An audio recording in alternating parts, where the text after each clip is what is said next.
నాన్న పట్నం నుంచి మాలేశ్వరం వచ్చింది. పట్నం నుంచి మహాలక్ష్మి వచ్చిందా? కూడా ఎవరు వచ్చారు? విశ్వం గారితో.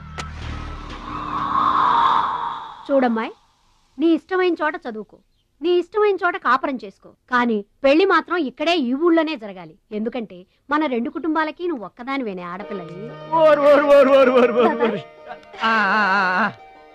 ఎప్పుడో ఇంత ఉన్నప్పుడు చూశాను, మళ్ళీ ఇంత అయిన తర్వాత చూస్తున్నాను. నువ్వు వచ్చావు ఇంటికి పండగ కలు. ఎవడో బాగారు బాగున్నారా? మీరు బాగున్నారా? నాకేంటండి శబాసుకున్నాను. రండి నా ఇంట్లో నాకు మర్యాదలు ఏంటండి? ఏంటండి సంగతులు? ఏం లేదు, మీ అన్నయ్య గారిది. ఏంటే అసలు ఆడు ఊసే నా దగ్గర వద్దు, లేకపోతే ఏంటంటే ఆడు తమ్ముడు నేను ఒకటి ఇక్కడ ఉన్నాను, నాకు కొంప గోడు పిల్ల జల్ల ఉన్నారని ఆడు గుర్తుంటే ఏడాది కోపాలని ఇక్కడికి రాకపోతాడా? అసలు మేము ఉన్నామోలేమో చూడకపోతాడా? అది కాదు బాబాయ్, నాన్నకి 24 గంటలు ఆటలు పోటీలు, ఇదేగా మీ నాన్నగారి చేస. రావటం కుదరలేదు అంటావు. అమ్మా రాని పెదనాన్న గురించి ఎందుకు గాని, చెల్లెం వచ్చింది కదా, నువ్వు వెళ్ళి పూరిల సంగతి చూడు. యారా చేసిన పూరీలు మొత్తం మీరిద్దరూ లాగించడమేనా? వచ్చిన వాళ్ళకి ఏమన్నా పెట్టేది ఉందా? యువతలో పెద్ద మనిషి విశ్వం గారు వచ్చారు, ఆయన మంచి మర్యాద చూడొద్దు. అయ్యో భలేవాళ్ళే, మన ఇంట్లో నాకు ప్రత్యేకించి మర్యాదలు ఏంటండి? మీరెవరు అసలు? మీరు ఎవరనే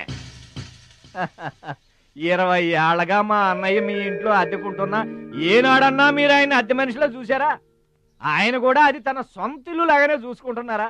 మీకు పిల్లలు లేకపోయినా మా లక్ష్మినే మీ సొంత బిడ్డలా చూసుకుంటున్నారా? ఎవరండి ఈ రోజుల్లోనూ? మీకు కాకపోతే ఇంకెవరికి చేస్తామండి మర్యాదలో? సర్లేండి, మర్యాదలు లేవుంది కానీ ఇంతకీ అమ్మాయి నేను ఇక్కడికి వచ్చింది ఎందుకు? అదే ఊళ్ళో. నేను అడగను, అది ఎంత ముఖ్యమైన పని అయినా సరే నేను పట్టించుకోను గాక పట్టించుకోను. ఏళ్ల తరబడి ఎండిపోతున్న పొలాలకి వాన వచ్చినట్టుగా ఇన్నాళ్ళకి మా లక్ష్మి మా ఇంటికి వచ్చింది. ఏమైనా సరే పండగెళ్ళిన దాకా ఉండి తీరాల్సిందే, అంతే అంతే.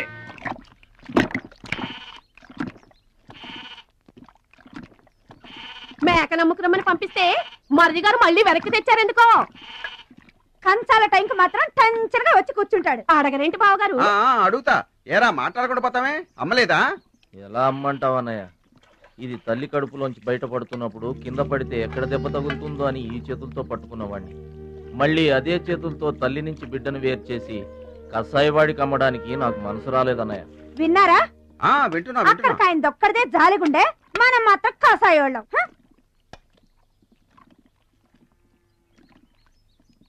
బాబాయ్ మొదటి ముద్ద నాకు.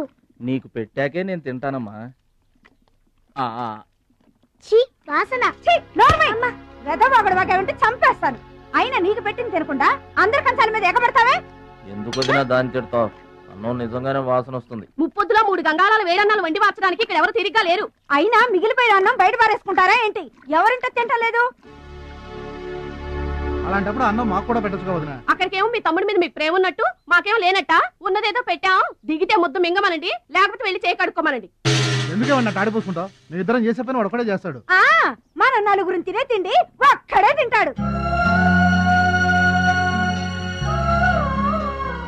పొగరికిన పోతురానికి పాడెక్కువ, పాలిచ్చే గేదెలు ఎక్కువ అన్నట్లు తోల బిడ్డకేం తక్కువ లేదు. భద్రాచలం, ఒరే భద్రాచలం, అన్నం మీద అలిగేలోని ఏం పిలవక్కర్లేదు.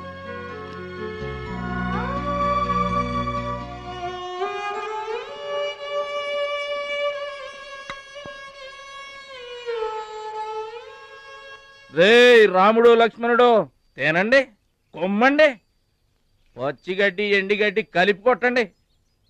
అయ్యో మన భద్రాచలం తినలేదు పాపం, పలకరేద్దామని లేదు. ప్రేమ ఉండాలిరా ప్రేమ. మా పెద్దోదిని మాట కొంచెం పెలుసే గాని ఆవిడ చేత్తో ఆవకాయ పెట్టినా ఆనపకాయ వండినా అమృతం. ఈ పాటికి పప్పు ఆవకాయ కలిపి కొట్టేసి ఉంటారు. ఎవరో? నేనే. ఏంటి? అన్నం కలుపుకొచ్చాను. ఆవకాయ కూడా కలిపావా? ఓ నెయ్యి కూడా కలిపాను. నేనే పెడతా.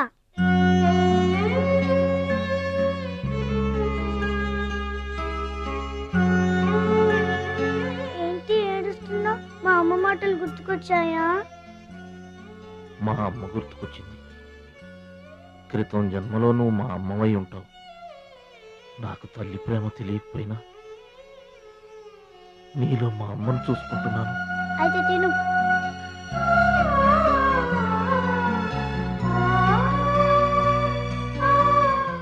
ఏంటి చెల్లయ్య చూస్తున్నావు? అతను వాడి గురించి ఒక్క మాట మాట్లాడినా వేస్టే. పనికి మాలిన వెధవ, సోంబేరి, తిండి పోతు. ఆయన తిండి సరే, ఈ తిండి దేనికి? రేపు పోటీలు కదా, గెలుద్దామని. గెలుద్దామనే? ఆ సెటప్ ఏంటి? వాడు వేస్ట్ అయితే వీడు సూపర్ వేస్ట్ కదరా అన్నయ్య. నువ్వు చెప్పింది కరెక్టే. వాడు పోటీలకేనా? గెలుద్దామనే? వాడు గెలుద్దామనే. వీడికి మ్యాథ్ ఎక్కువ, మోత్ తక్కువ. వాడికి కండ ఎక్కువ, కార్యం తక్కువ. దొందు మా రోజుల్లో అయితేరా ప్రతి సంవత్సరం అమ్మా. నువ్వా? పాతికిస్తావా? పాతికేంటి? పావలా ఇస్తావా? పావలా ఏంట్రా? పోనీ ఊరికే ఇస్తా. ఏంట్రా నువ్వు ఉంది అంటే? అదేగా, అదే. నిన్ను చంపేస్తాను. ఇసుక బత్తాలు ఎత్తుతుంటే ఆడోళ్ళు ఇరగబడి చూసేవాళ్ళు. పిచ్చాయి బావా, పిచ్చాయి ఎడు. ప్రతి సంవత్సరం లాగానే ఈ సంవత్సరం కూడా జరగబోయే శ్రీరామనవమి పోటీలను మన ఊరి సర్పంచ్ గారు ప్రారంభిస్తారు.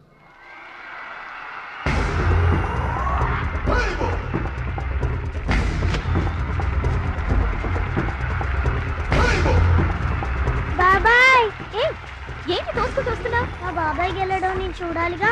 ఎవరు మీ బాబాయ్? అదిగో మిలమిలా మెసిపోతున్నాడే, అతనే మా బాబాయ్. ఆ బండపయ్య, అతను గెలవడు. అదిగో సన్నగా ఉన్నాడే మా అన్నయ్య, అతనే గెలుస్తాడు. గాజ్ బెంక్ లో ఉన్నాడు, వాడేం గెలుస్తాడు? మా బాబాయే గెలుస్తాడు. లేదు, మా అన్నయ్య గెలుస్తాడు. మా బాబాయే గెలుస్తాడు.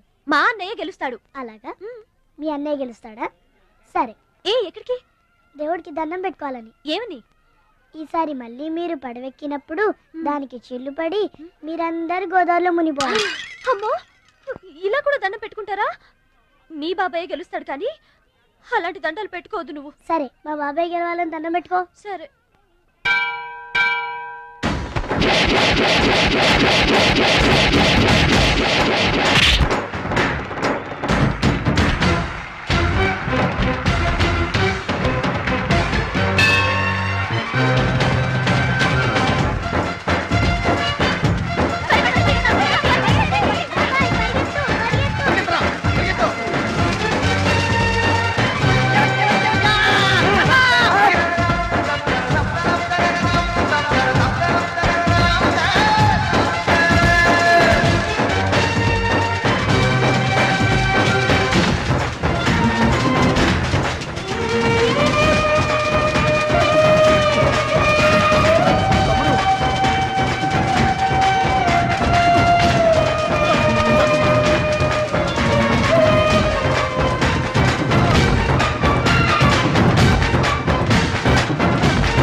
పల్లెటూరు ఇదే నా తల్లి గారు, మా ఊరి పాడి పంట రాములోరి దీవెనంట. తల్లి గోదావరి నీళ్ళు కడిగే సీతమ్మ పాదాలు, ఊరంతా హాయ్ హాయ్ హాయ్, మనసంతా హాయ్ హాయ్ హాయ్. ఇదే నా పల్లెటూరు ఇదే నా తల్లి గారు, మా ఊరి పాడి పంట రాములోరి దీవెనంట.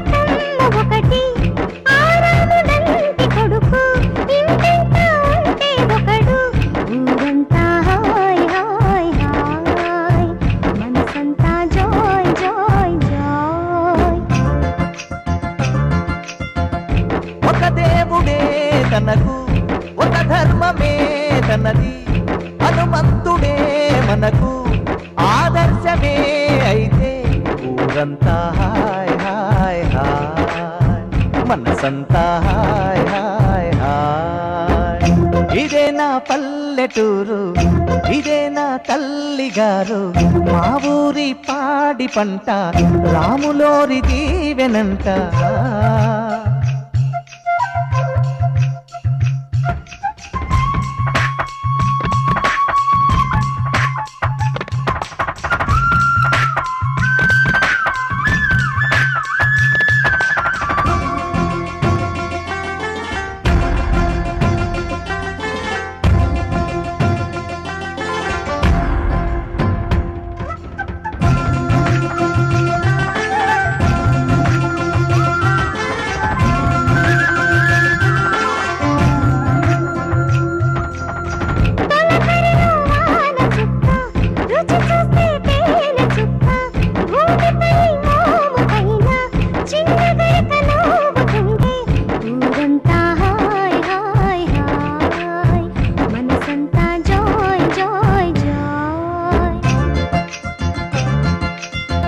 ఆలమంద పాలధార మీటుతున్న దోసిదార కడుపు నిండా పాలు దాగి లేక దూడలాడుతుంటే ఊరంతా హాయ్ హాయ్ హాయ్ మనసంతా హాయ్ హాయ్ హాయ్ ఇదే నా పల్లెటూరు ఇదే నా తల్లిగారు మా ఊరి పాడి పంట రాములోరి దీవెనంట తల్లి గోదావరి నీళ్ళు తల్లి సీతమ్మ పాదాలు ఊరంతా హాయ్ హాయ్ హాయ్ మనసంతా హాయ్ హాయ్ హాయ్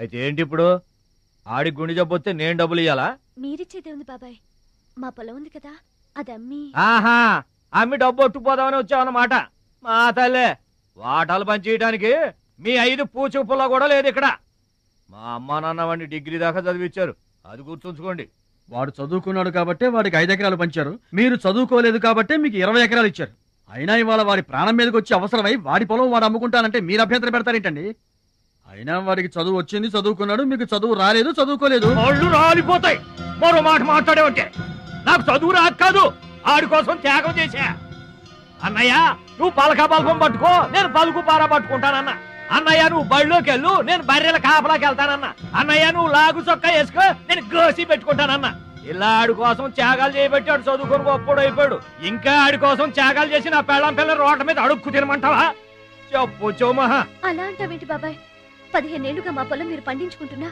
ఒక్క పైసా కూడా అడగలేదు ఇవాళ అవసరం వచ్చి మా పొలం మేము అమ్ముకుంటామంటే కుదరదంటారేంటి ఏంటి నిలదీస్తున్నావా నీకు సమాధానం చెప్పాల్సిన అవసరం నాకు లేదు పిచ్చయ్య గారు మీరు మాట్లాడుతుంది ఏమీ బాగలేదు అరే ఆపరేషన్కి అవసరమై వాడి పొలం వాడు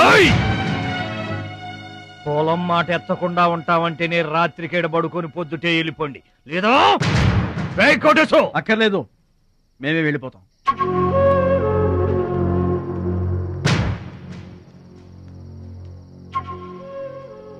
మీరేం బాధపడకండి ఊరేం గొడ్డుపోలేదు అమ్మా మహాలక్ష్మి మీ నాన్నకి మీ బాబాయికి రాముడికి రావణాసురుడుకున్నంత తేడా ఉందమ్మా చట్ట ప్రకారం ఈ పొలం మీదే దాన్ని మీరు ఎప్పుడైనా ఎవరికైనా అమ్ముకోవచ్చు కావాలంటే మేము కూడా సాయంగా ఉంటాం ఏంటి మీరు పంచాయతీ ఎట్టగానే పంచాయతీ అడిచిపోయి పరిగెత్తుకుంటా వచ్చి మీ కాళ్ళ కడబడతాం అనుకుంటున్నారా ఏయ్ పిచ్చి పిచ్చి వేసారంటే పొలంలో కలుపుని తీసినట్టు తీసవసరం మరే తెలియట అనుకుంటున్నారా పిచ్చియా నోరు జారుతున్నావు నోరు జారటం కాదురా మధ్యలో ఎవడైనా మాట్లాడాడంటే మెడకాయలు తెగిపోతాయి ఏంటండి మరి అన్యాయంగా మాట్లాడుతున్నారు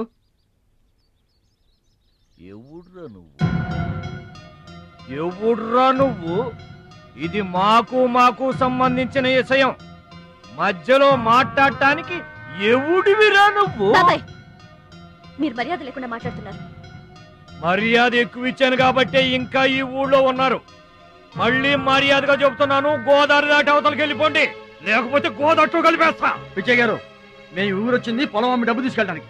ఆ పని కాకుండా కదలం.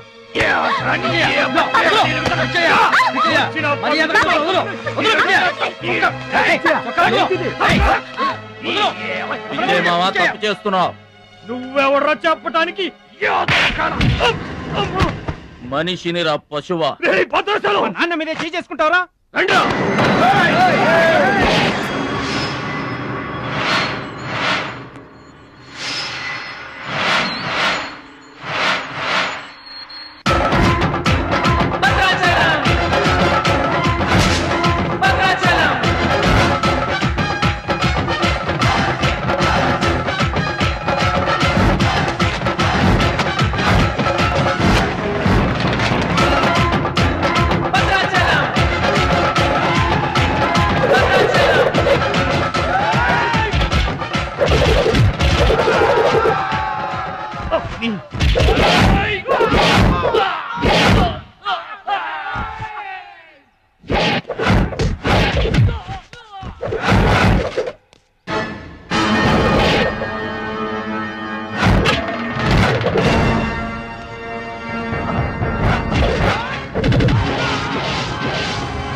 నాన్నగారికి కావాల్సిన మనిషి దొరికాడు. ఊళ్ళో పెద్ద మనిషిని నా మీదే చేసుకుంటావా? ఒరే భద్రాచలం, నీ అంతు చూస్తాను రే. చూసారులే పొండ్రా, మొదలే చూడలేదు, నా అంతేం చూస్తారు? ఇంత గొడవ జరిగిన తర్వాత ఇక మా పొలం ఎవరు కొంటారు? ఎవరో కొనకపోతే నేను కొంటానమ్మా. చుబ్బలు కొంటావా? పిడి కావాలా? నీకు ఏది కావాలి? కదా అని ఊరుకున్నా, బాలేదా అని ఒక్క రోజులైనా కాలేదు.